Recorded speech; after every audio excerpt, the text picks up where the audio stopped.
Amados, eita, tem que falar de longe, né? O pastor foi anunciar quem era o pregador e o povo foi embora.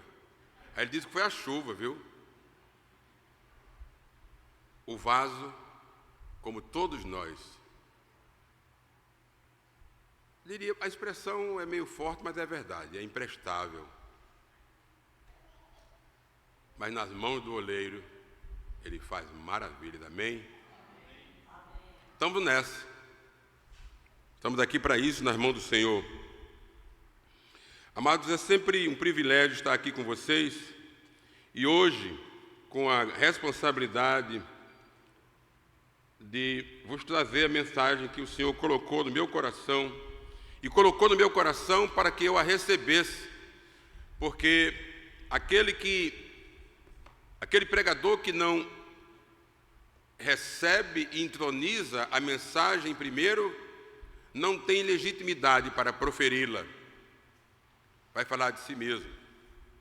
E quantas vezes, e eu me lembro, isso me faz lembrar uma palavra, eu era membro da Igreja Presbiteriana Memorial e eu pregava muito, às vezes um domingo ou outro, pregava lá à noite, e um dia eu estava escalado para pregar, e eu disse ao pastor Romeu, pastor, eu não estou em condição de pregar amanhã não estou muito bem.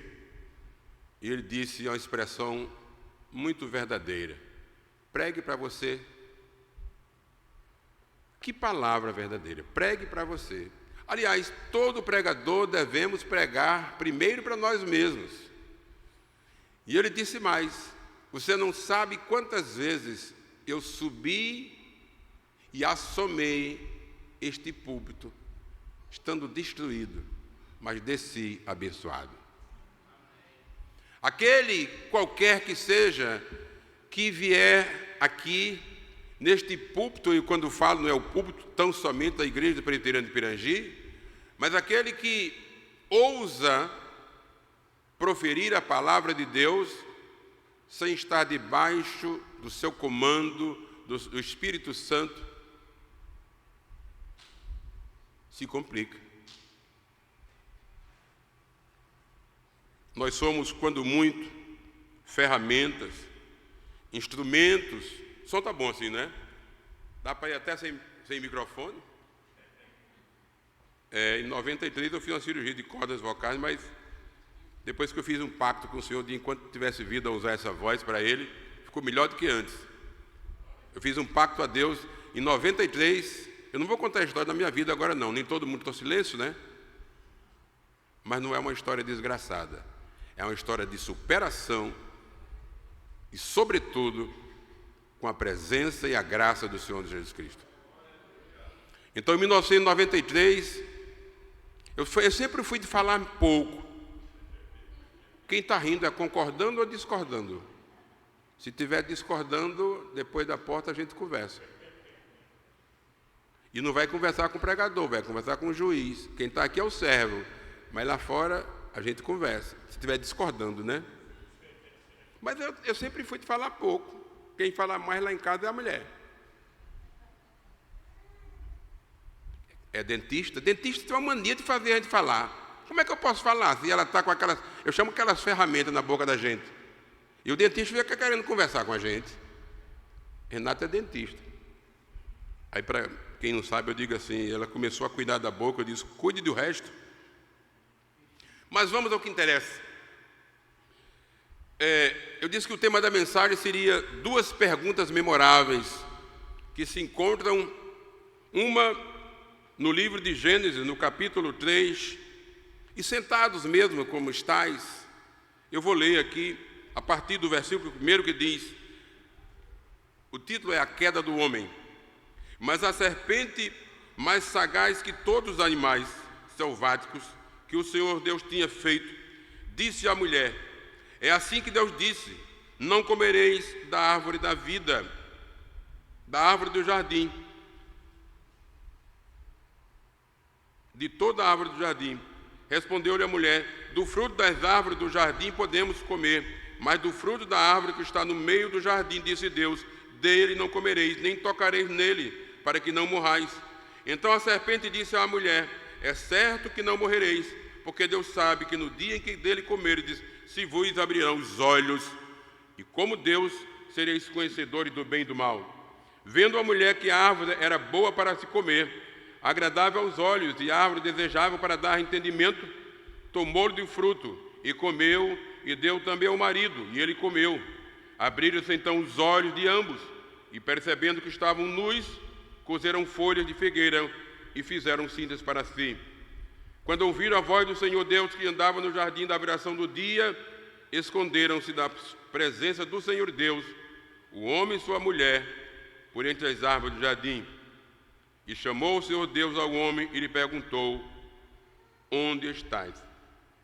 Ele respondeu: ouvi a tua voz no jardim, e porque estava nu, tive medo e me escondi. Onde estás? Ouvi a tua voz no jardim, e porque estava nu, tive medo e me escondi. E agora, no livro de Marcos, no capítulo 10, a partir do verso 46, acompanhe comigo na sua Bíblia, até o versículo 52, que eu vou ler aqui rapidamente para ganharmos tempo. E foram para Jericó.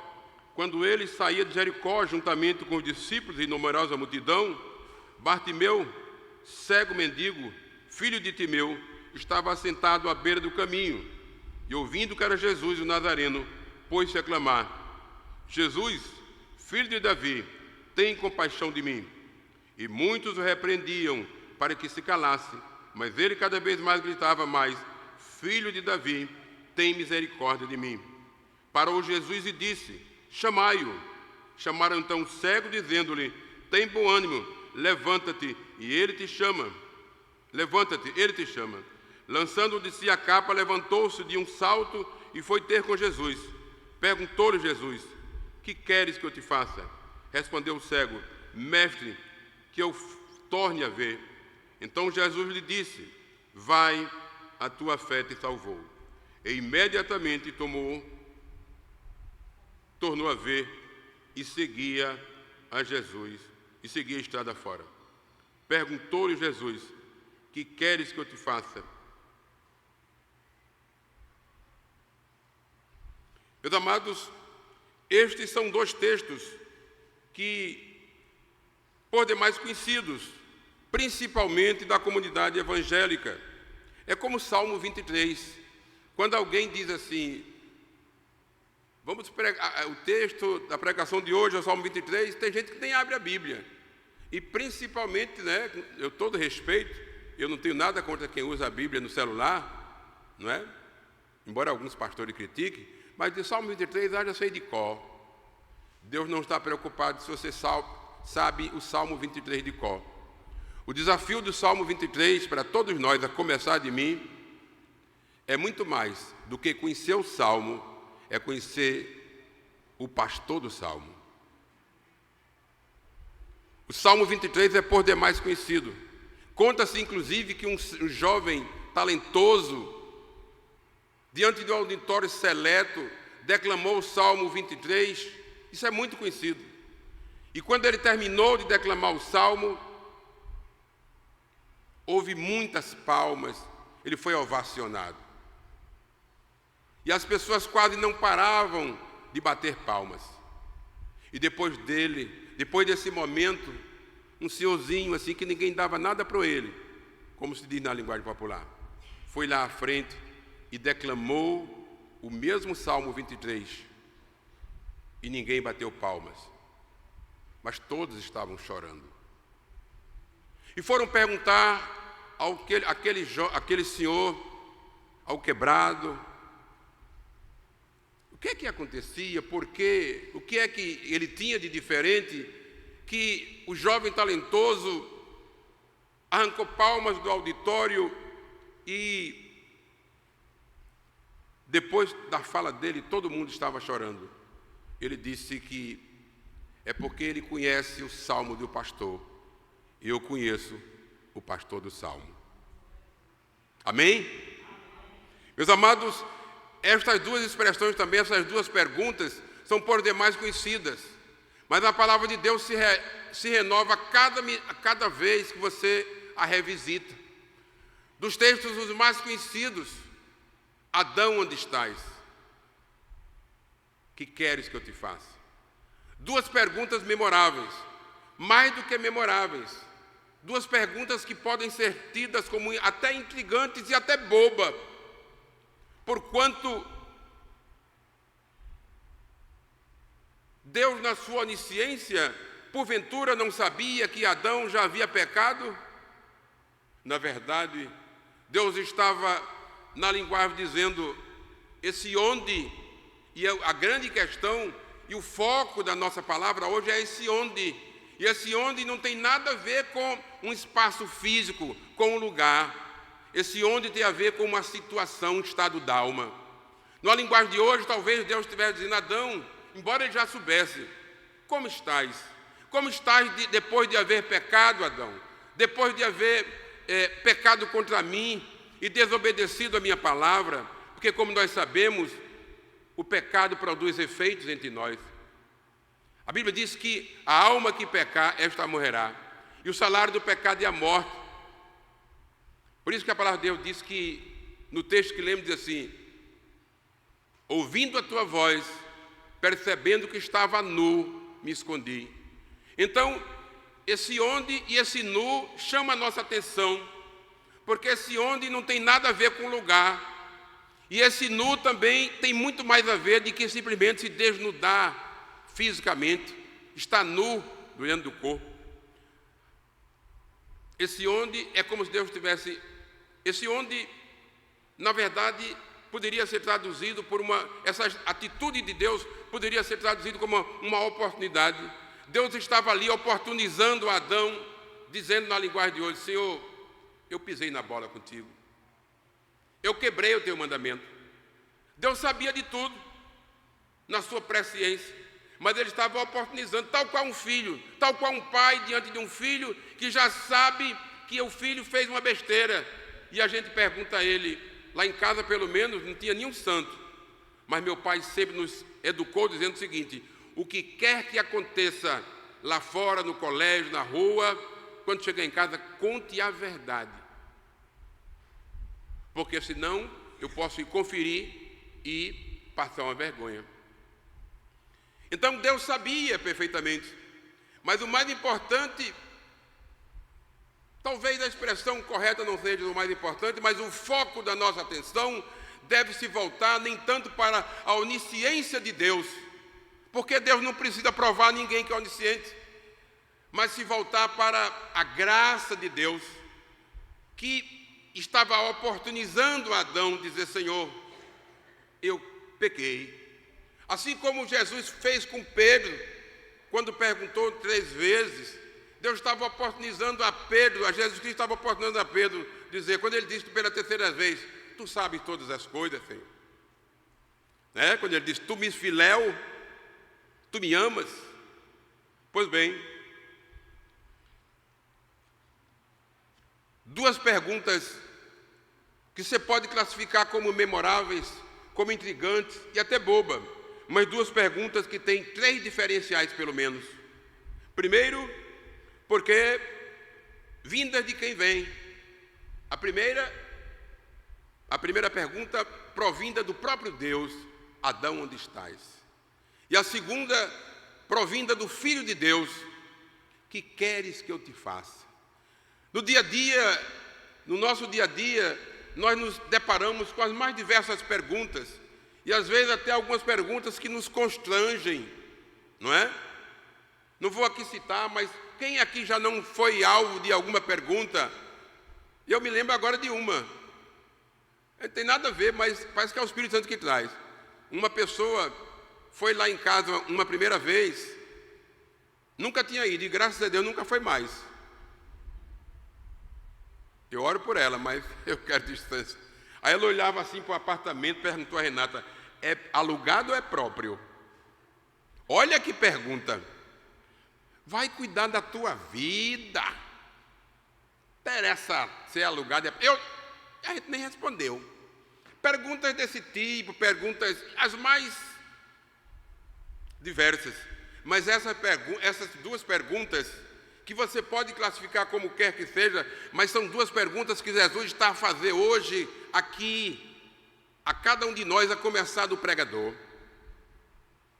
Perguntas que elas tinham três diferenciais pelo menos. Como eu disse, elas são não apenas inquietantes, intrigantes, inclusive porque elas têm uma característica. Há um ditado popular que diz que quem pergunta é quem quer saber, não é? Mas há uma particularidade aqui. Os perguntadores, se assim podemos classificar, Deus e o próprio Filho de Deus, já sabiam o que estava acontecendo, já sabiam a resposta, mas perguntaram para oportunizar ao interlocutor se colocar. Depois, porque essas perguntas, ela tem um caráter pedagógico, e didático e pedagógico. Como disse hoje, compartilhando com essa mensagem com o querido amigo e irmão Marco Lael Alexandre, ele disse essa expressão, é verdade. São perguntas que têm um caráter didático e pedagógico. E que possamos, a partir delas, aprender muito mais destas perguntas e retirar da palavra de Deus frutos.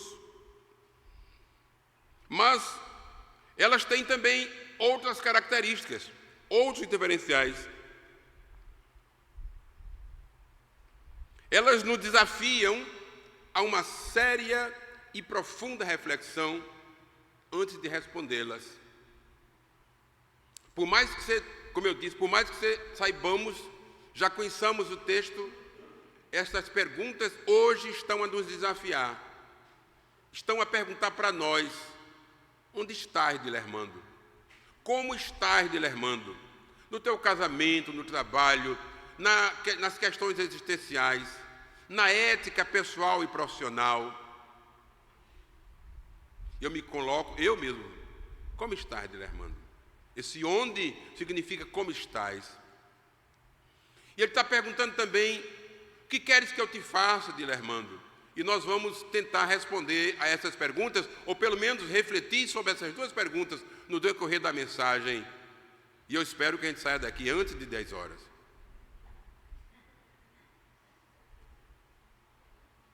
Se alguém quiser sair depois de 10 horas, fica à vontade.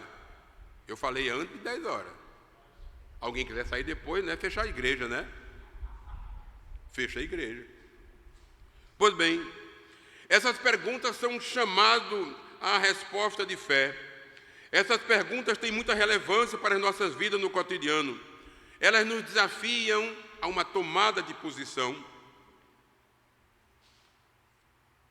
Aqui é diferente, como eu disse.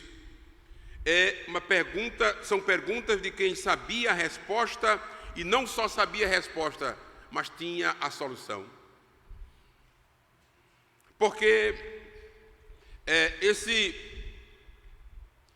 por exemplo, como eu disse, a pergunta a Adão não era muito mais uma oportunidade que Deus estava proporcionando a Adão de se colocar. E o que se ressalta aqui é que, depois de uma reflexão, precisamos responder essa pergunta com sinceridade. Porque se Deus perguntar a você hoje, uma coisa muito comum, não é? É muito comum a gente perguntar: como é que você vai, tal. E a gente, na formalidade, já responde: está tudo bem. Uma vez eu encontrei, é muito comum, algumas vezes eu encontrei com uma pessoa amiga. Eu vi ali, faz muitos anos, eu vi ali em frente à Caixa Econômica da rua João Pessoa, encontrei com uma amiga minha, promotora de justiça. Eu disse: como é que está? Está tudo bem? Eu já esperava. A gente, quando passa pelo outro, não é assim, né? Eu já esperava que ela dissesse: está tudo bem. Ela disse: está não. Quando ela disse: está não, eu fiquei sambando assim, ó. Responda o que a ela? Porque a gente já espera. E outra coisa, eu já encontrei com outra pessoa, porque alguns crentes têm muito essa mania de dizer assim: está não, né? Mas a gente tem que dizer que está, não. Se não está bem, não está, mas pode ficar. Amém? Na perda de um emprego, na perda de um ente querido, você tem que legitimar a sua dor. Esse negócio de não chore não é uma conversa. Vem para dentro do meu contexto. Chore, mas ele disse que uma vez ele enxugará nos nossos olhos toda lágrima. Tem um canto que diz assim: toda lágrima Deus limpará. Isso é o que é mais maravilhoso. Ele disse que depois da tempestade vem a bonança. Que o choro pode durar uma noite, mas a alegria vem pela manhã. Agora, se você não legitimar a sua dor e jogar a sua dor para debaixo do tapete, e você ocultar, ou pelo menos tentar ocultar e fingir, eu não diria nem fingir. É como quem vai ao terapeuta. E ele é o maior terapeuta, ele é o terapeuta por excelência. Tem um hino que diz assim: conta para Jesus onde é a tua dor, e ele te ajuda seja onde for. Alguma coisa assim, não é? Hein? Se você não conta, se eu e você, não, na linguagem bem popular, não abrirmos o jogo, não dissermos para Deus o que Ele já sabe, mas não é Ele que precisa ouvir.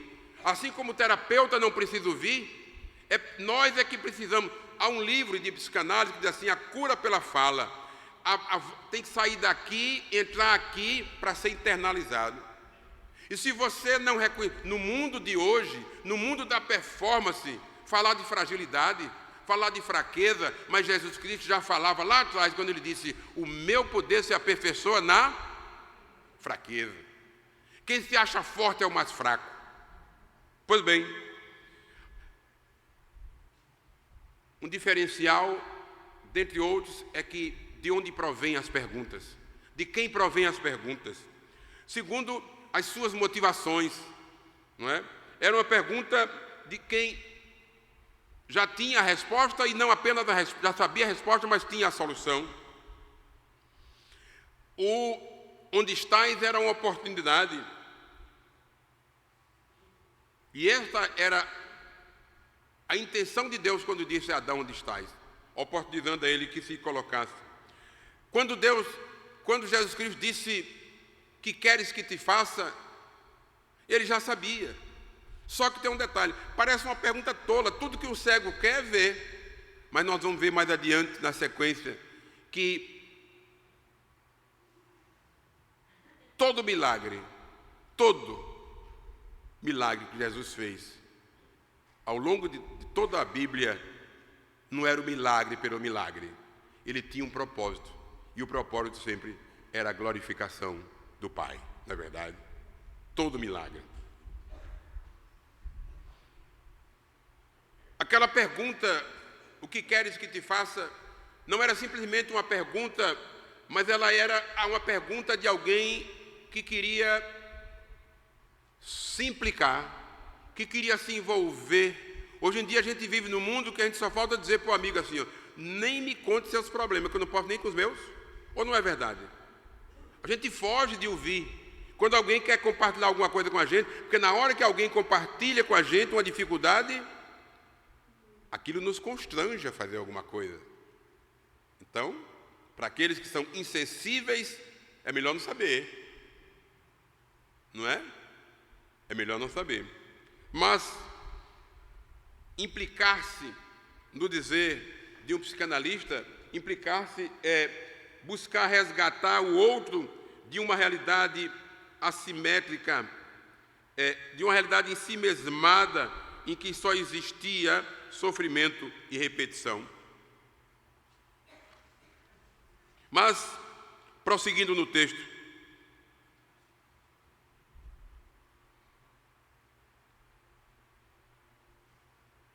veja que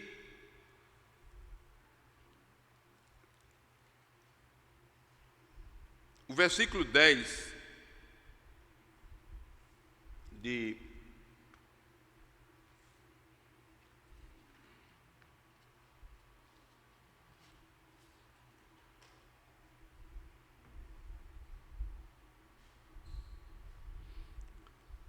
eu falei de oportunidade, de colocar-se, de ser sincero, de quebrantar-se na presença de Deus.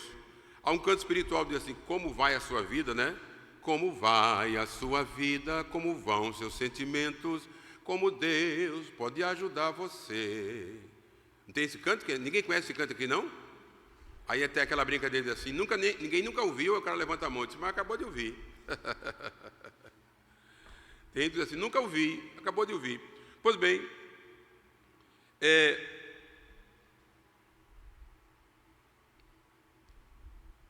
quando ele disse que ouvi a tua voz e me escondi e estava nu, essa é a realidade de todos nós. A palavra de Deus nos diz que somos miseráveis, pobres, cegos e... Vou falar com alguns pregadores. Quem está comigo aqui, né? Aqueles pregadores que ficam com aqueles comandos, né? Quem está comigo, diga para o irmão do seu lado e tal. Tudo, nada contra, mas também nada a favor. Pois bem, essa é a nossa realidade. Por vezes, ou mais das vezes, arrotamos, me permita a expressão popular, ou uma santidade que não temos, a partir mesmo de uma voz impostada. Quanto tem de gente que diz assim, quando fala a palavra assim, gentios, não é? Só falta dizer, nunca vi dizer que se prega evangelho dizendo que o outro vai para o inferno. Claro que a palavra de Deus fala sobre isso, mas quantas vezes nós nos colocamos do lado de cá e fica como na política de hoje, né? Nós e eles. O que é que a Bíblia diz? Deus que quer que todos os homens se salvem, chega ao pleno conhecimento da... Ouvi não, ó. Conhecimento da palavra. Pois bem, prosseguindo.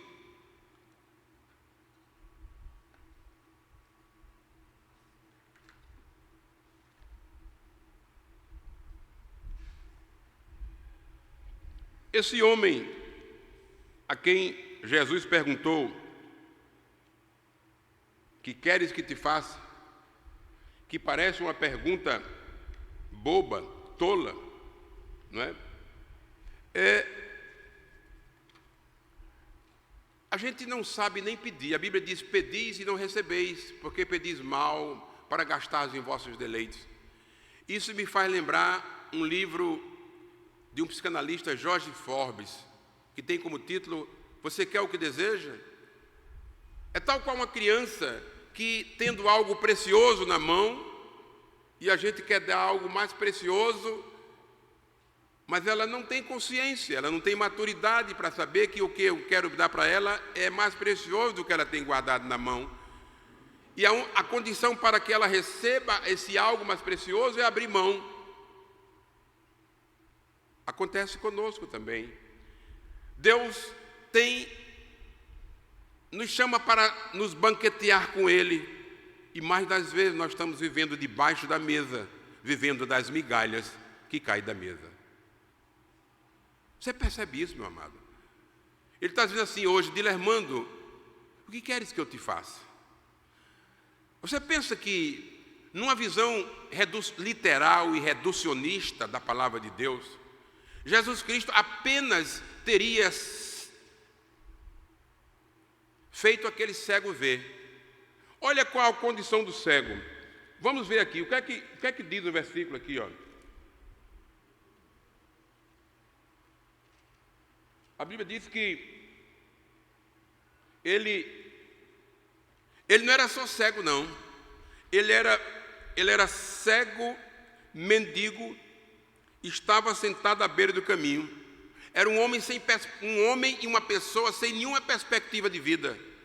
Jesus não se limitou a curar sua cegueira. Jesus abriu uma nova possibilidade de vida para aquele homem.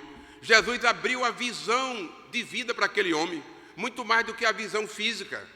Percebe? Jesus trouxe para ele uma vida de dignidade. E a partir dali, como diz a palavra, que ele seguia a Jesus estrada fora. Percebe que a vida dele mudou por inteiro? Não foi só a cegueira que Jesus curou. Jesus trouxe dignidade para aquele homem, não é? Jesus criou uma perspectiva de vida que ele não tinha nenhuma. Ele era mendigo. Mendigo, pobre, cego e nu, estava à beira da estrada, o que significa dizer, na linguagem de hoje, que era um homem não só de periferia, mas era um homem completamente que vivia na exclusão social. Os chamados invisíveis, não é assim que se usa a expressão hoje? Os invisíveis. Pois bem, Deus está perguntando hoje a mim e a você: que queres que eu te faça? Então, esse onde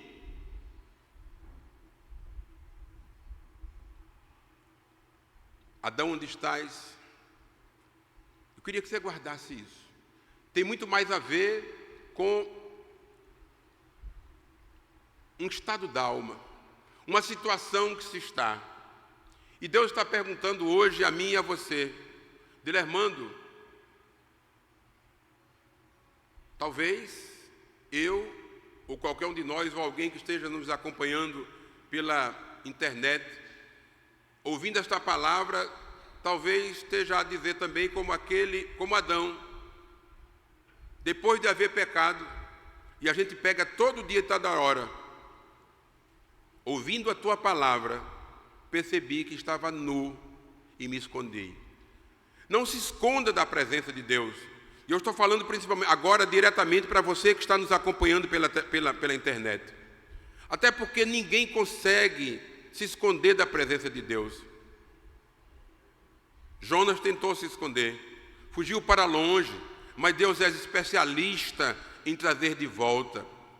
Tem aquele hino que fala, que diz que ele deixou as 99 ovelhas e foi em busca daquela ovelha. Ninguém consegue se esconder da presença de Deus. Onde estás? Como estás? Como está o teu casamento, Dilermando? Como está a tua paternidade? Como está a tua ética pessoal? Como está a tua realidade existencial? Você consigo mesmo. Alguém já disse que o maior inimigo do homem é ele mesmo.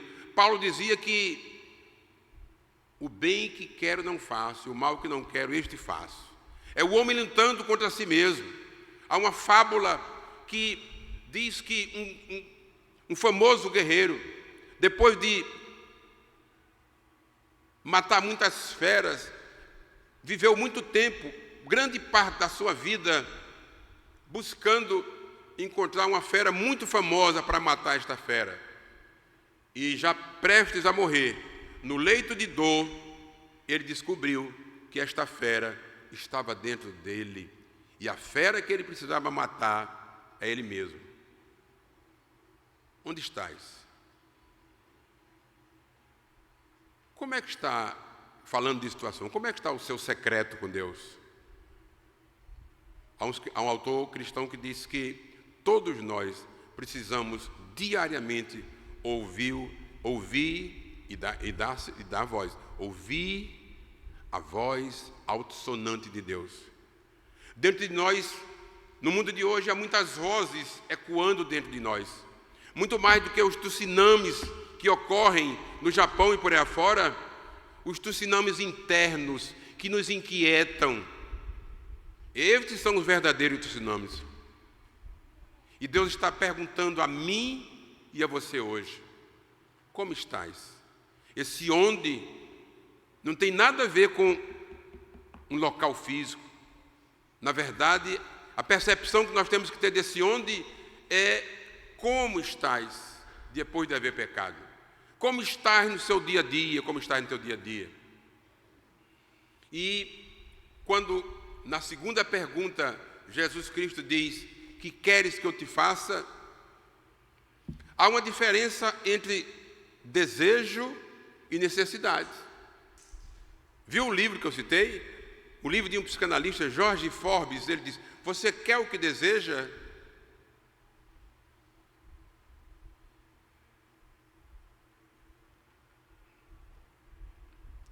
Eu espero que a palavra de Deus tenha calado você hoje para uma profunda reflexão. Você quer o que deseja? O que é que você está... Há uma diferença. Quando Jesus Cristo perguntou ao cego: que queres que eu te faça? Leia-se qual é a sua necessidade. Conte para mim a sua necessidade, que eu, filho de Deus, tenho condições de suprir a sua necessidade. Mas, como eu disse, nós temos uma visão, às vezes, por vezes, literal e reducionista da palavra de Deus. Mas Jesus Cristo sempre foi muito mais além. Ele não apenas curou a visão física do cego, mas ele deu-lhe dignidade. Ele que era um excluído, que vivia à beira da estrada.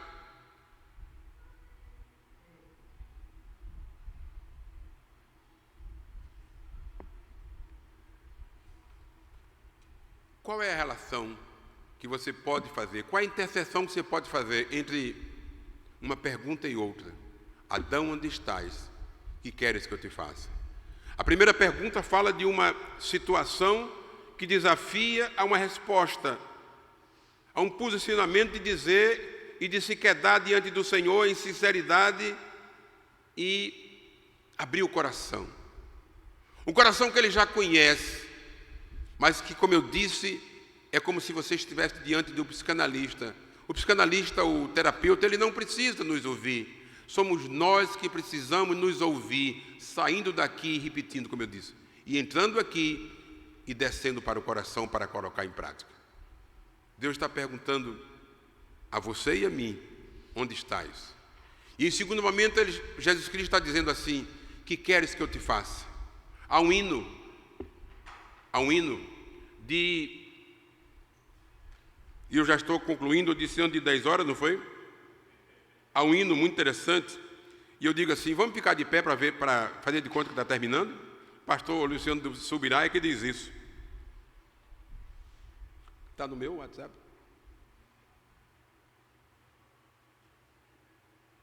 É um hino de Aline Barros, que diz assim,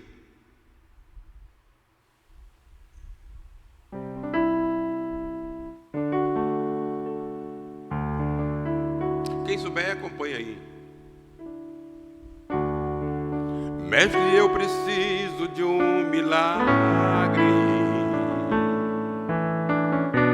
Transforma minha vida, meu estado. Faz tempo que eu não vejo a luz do dia. Estão tentando sepultar a minha alegria. Aí ele diz, transforma minha vida, me chama pelo nome. Vamos ficar de pé? Oi. Me chama nessa hora, ressuscita-me. E ele fala tirar a pedra. Qual é a pedra que está sendo necessário tirar da sua vida?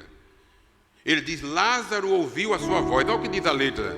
Vou só dizer a letra aqui, ó. Mestre, eu preciso de um milagre. Transforma a minha vida, meu estado.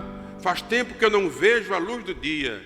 Estão tentando sepultar minha alegria, tentando ver meus sonhos cancelados. Lázaro ouviu a sua voz quando aquela pedra removeu.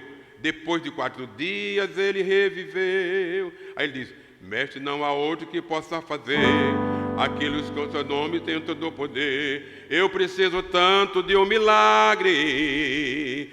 Remove a minha pedra, me chama pelo nome, muda a minha história, ressuscita os meus sonhos, transforma a minha vida, faz um milagre, me toca nessa hora, me chama para fora, ressuscita-me. Qual é a pedra que precisa ser retirado da sua vida nesta hora, meu amado? Qual é a pedra de Lermando que Deus está dizendo a você nesta noite, que ousou vir a este púlpito proferir a minha palavra, que precisa ser removido da sua vida? Como eu dizia, como é que está o seu secreto com Deus? Será de Lermando que é aquele pecado que você guarda carinhosamente? Tem uns pastores, né? Acho que o pastor Hernando de Aló fala muito disso, né? É um pecadinho, né? De estimação. Ele diz pecado de estimação. Olha o que ele diz, olha o que diz a música.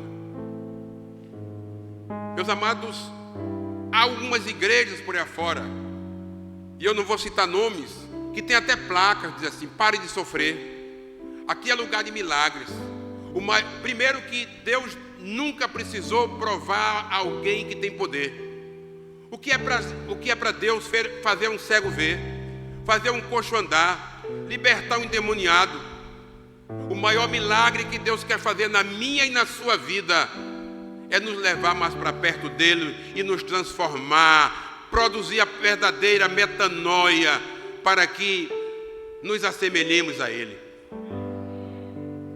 Há muita gente em busca de milagre, até porque todos que foram curados e até aqueles que foram ressuscitados morreram de novo, fisicamente, não é verdade? Olha o que é que o hino diz: mestre, eu preciso de um milagre. Eu preguei um dia desse na igreja católica, tem a cura, a missa da cura, e o povo vai tudo em busca de cura, mas cura física. E Jesus Cristo está querendo produzir a cura no sentido mais amplo da palavra, a metanoia, transformação de vida. Mas essa palavra não é apenas, a gente costuma usar muitos versículos bíblicos para quem não se converteu. Essa palavra é para mim e para você que somos crentes, sabia disso? A palavra de Deus é primeiro para nós, não é, pastor? Ela é primeiro para nós. É muito cômodo pegar a palavra de Deus e olha, dar uma surra de Bíblia por aí afora, com o dedinho apontado assim. Volte o dedo para você. Olha, quando você lê a palavra de Deus e fica muito alegre, eu fico desconfiado. Fico muito desconfiado. Quando o crente lê em qualquer texto, você lê a palavra de Deus, fica todo alegre. Claro que a Bíblia está cheia de promessas, mas está muito mais, pastor, confirma aí, pastor, de confrontação. Qual o milagre? Mas não é milagre na dimensão do que as pessoas esperam e pensam por aí afora, não. Não é um milagre desse Deus que as pessoas, com o Deus que vive na boca das pessoas por aí afora. Eu vou para tal lugar, se Deus quiser. Eu vou fazer uma viagem, se Deus quiser. Um Deus da boca para fora.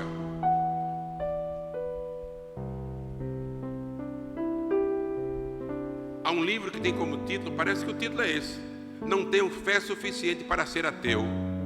Olha que livro, Não tenho fé suficiente para ser ateu. Ainda desse eu me encontrei com uma pessoa que disse assim: eu sou ateu.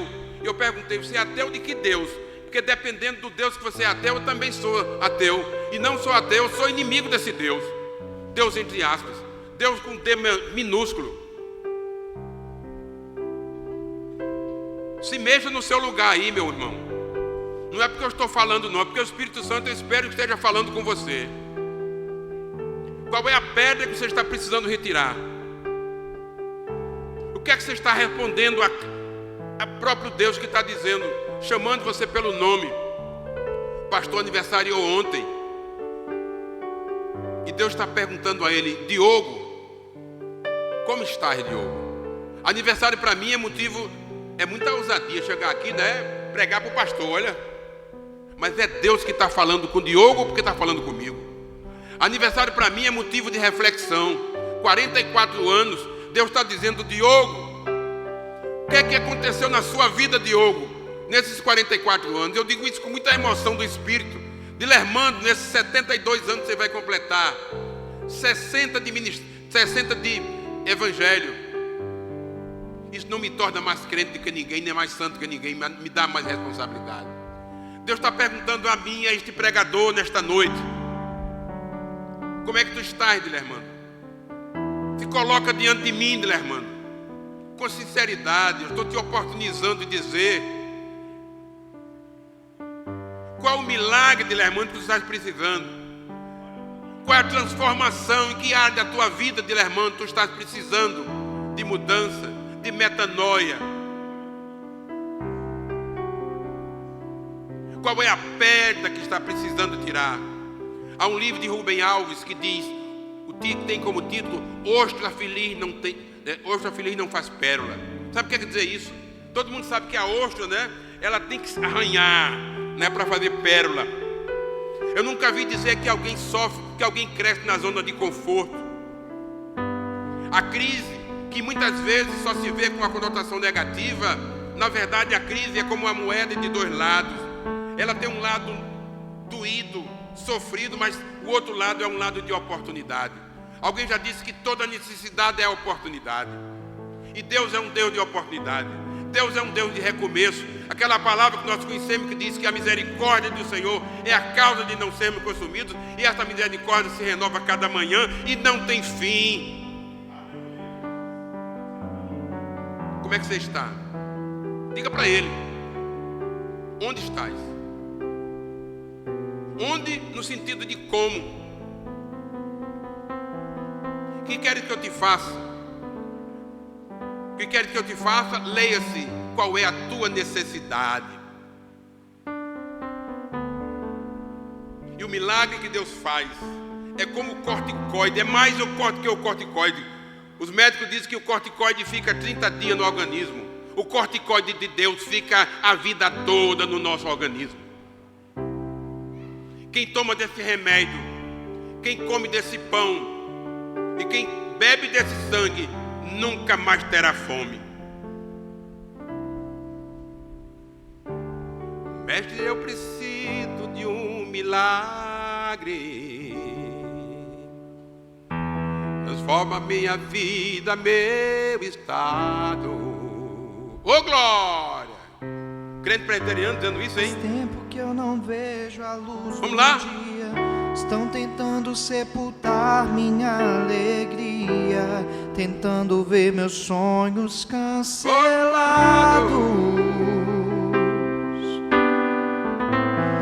Lázaro ouviu a sua voz quando aquela pedra removeu. Depois de 4 dias ele reviveu. Oh, aleluia! Louva o Senhor! Mestre, não há outro que possa fazer aquilo que só o teu nome tem todo o poder. Eu preciso tanto de um milagre. Remove a minha pedra, me chama pelo nome, muda a minha história, ressuscita os meus sonhos, transforma a minha vida, me faz um milagre, me toca nessa hora, me chama para fora, ressuscita-me. Só um momento. Só um momento. Eu não sei você, mas este cântico e esta palavra transformadora mexe com a gente. No seu lugar onde você está aí, converse com Deus. Pergunte a Ele, revele para Ele como é que você está. Diga a Ele qual é a pedra que precisa ser removida da sua vida. Vamos sair de viver essa vida cristã no automático. Quanto mais tempo a gente tem de crente, às vezes, o Evangelho me alcançou com 12 anos, e a gente diz assim: eu aceitei a Jesus, foi Ele que me aceitou. Desculpa a expressão, um nada como eu. Há um escritor cristão que diz que quando o homem chegar ao ponto de entender que ele é nada, aí a coisa começa a acontecer. Ele é nada, somos nada. Miserável, pobre, cego e nu. Mas a graça de Deus, agora cuidado, a graça de Deus caminha junto com a justiça de Deus. Há uma graça que é pregada por aí fora, uma graça barata, um evangelho de água com açúcar, sabe? Pessoas pregando aquilo que as pessoas querem ouvir, nem tanto aquilo que nós precisamos. A palavra de Deus nos confronta, e ela está nos confrontando nesta noite, a cada um de nós, a partir de mim.